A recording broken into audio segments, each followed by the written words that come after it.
orphelinat. Et puis, de fil en aiguille, nous avons fini par monter un partenariat avec une école d'éducateurs spécialisés en France et 2 orphelinats en Roumanie. Concrètement, nous avons fait de la solidarité internationale.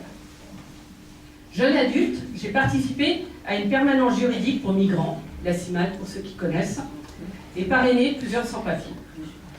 Concrètement, j'ai combattu les discriminations et défendu la liberté de circulation pour tous.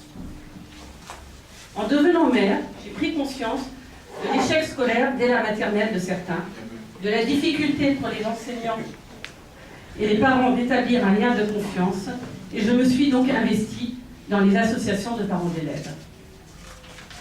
Concrètement, j'ai lutté pour que l'école fasse progresser tous les enfants. Mes enfants ont grandi et j'ai voulu qu'ils découvrent le scoutisme qui, enfant, m'avait tant enrichi. Mais le groupe dans lequel je voulais les inscrire avait périclité, avec d'autres parents motivés, Nibalin qui est là, je le trouve, et des jeunes prêts à s'investir dans le projet. Nous l'avons relancé. Concrètement, j'ai fait de l'éducation populaire. Des amis encore plus écolos que moi m'ont parlé des AMAP, m'ont expliqué les circuits courts et j'ai décidé de participer. Concrètement, j'ai contribué à la promotion des circuits de distribution directe, premier pas contre la mainmise du capitalisme sauvage.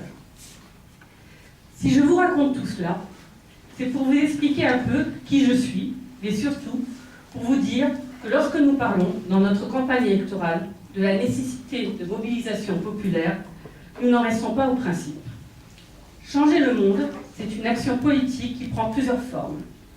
En nous impliquant concrètement dans notre ville, dans notre département, mais aussi en nous révoltant contre les injustices et les inégalités qui s'installent, nous pouvons rendre notre quotidien et celui de notre entourage meilleur.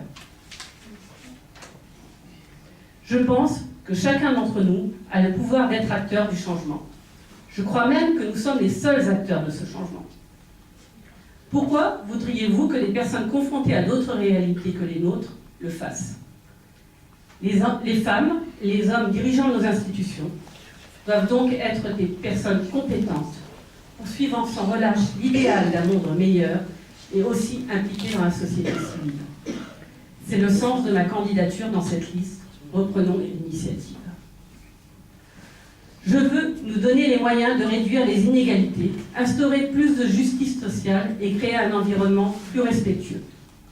Je veux défendre un véritable service public ayant le souci de l'intérêt général vissé au corps, financé par des véritables réformes fiscales ne permettant plus aux multinationales et aux plus riches d'échapper à l'impôt. Je veux que nous nous battions pour que les dotations aux départements et aux autres collectivités territoriales ne soient pas sans cesse revues à la baisse sous le prétexte d'une crise financière construite au service des puissants et que les banques ne fassent plus peser leurs prêts toxiques sur les citoyens. Près de la moitié de la population de la Seine-Saint-Denis a moins de 30 ans. Il est donc primordial d'offrir à notre département une politique de qualité pour la jeunesse. Or, notre territoire doit faire face à des difficultés sociales et scolaires. Le taux de réussite aux examens est par exemple inférieur de 4 points au taux national. Alors que chacun d'entre nous, et plus particulièrement nos élus, devrait avoir le souci d'une éducation égale pour tous, la Cour des comptes a établi que l'éducation nationale dépensait bien moins pour un élève de l'Académie de Créteil que pour un élève de Paris. 2 861 € pour un enfant de primaire en Seine-Saint-Denis, contre 3 134 € pour celui qui réside dans la capitale. Pour le second degré, la différence est du double. Elle a également remarqué qu'il existait très peu de classes pour les 2-3 ans